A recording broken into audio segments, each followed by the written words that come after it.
আজকে হলো শ্রাবণ মাসের শেষ সোমবার, তাই ঘরের শিব ঠাকুরকে পুজো দিয়ে আমি আর আমার মা চলে গেছিলাম বটতলা শিব মন্দিরে পূজা দেওয়ার জন্যে। তোমরা যারা যারা আমার আগের ব্লগ দেখেছো তারা সত্যি বুঝতে পেরে গেছো আমি কোথাকার যাওয়ার কথা বলছি। তো গিয়েই দেখি অন্যান্য দিনের অন্যান্য সোমবারের ন্যায় কিন্তু আজকে অনেকটাই বেশি ভিড় আমি দেখতে পেয়েছি। কারণ আজকে যেহেতু শেষ সোমবার, অনেকেই আজকে মানে শিববাড়িতে দেবে। তাই আমি একদম মানে পেছনের লাইনেই পড়েছি, আমরা অনেকটাই লেটে গেছিলাম। তো গিয়ে অনেকখানি দাঁড়াতে হয়েছে। তো দাঁড়িয়ে দাঁড়িয়ে দেখছিলাম, কি করব, আর কিছু করার নেই যেহেতু লেট হয়েছে। এরপর দেখি অনেকগুলা কবুতর খুব খেলা করছিল, মানে দেখে খুব ভাল লাগছে।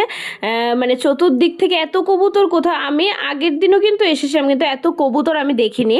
কিন্তু আজকে প্রচণ্ড পরিমাণে কবুতর দেখছিলাম, মানে কি বলবো। আর আমার খুবই ভালো লাগছিল কবুতরগুলোকে দেখে। এরপর মাকে বললাম, মা চলো একটা ফটো তুলে নেই, যেহেতু আমরা লাইনে দাঁড়িয়ে রয়েছি কী আর করবো। এরপরে হঠাৎই দেখি প্রচণ্ড পরিমাণে বৃষ্টি চলে এসছে। আর মানে বৃষ্টিতে সব মানে কীরকম জানি হয়ে গেছে, সবাই মন্দিরের ভিতরে ধাক্কামুক্কি করে ঢুকে যাচ্ছিল।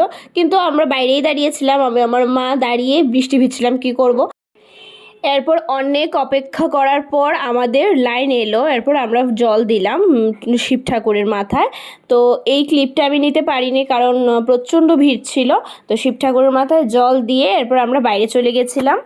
বাইরে গিয়ে নন্দী মহারাজকে জল দিয়ে এরপর ধূপকাঠি মোমবাতি দেখিয়ে ঠাকুরকে প্রণাম করে আমাদের পুজো সম্পন্ন করলাম।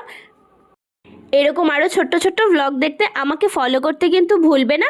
আবারও দেখা হবে নেক্সট কোনো ভ্লগে। টাটা সবাইকে।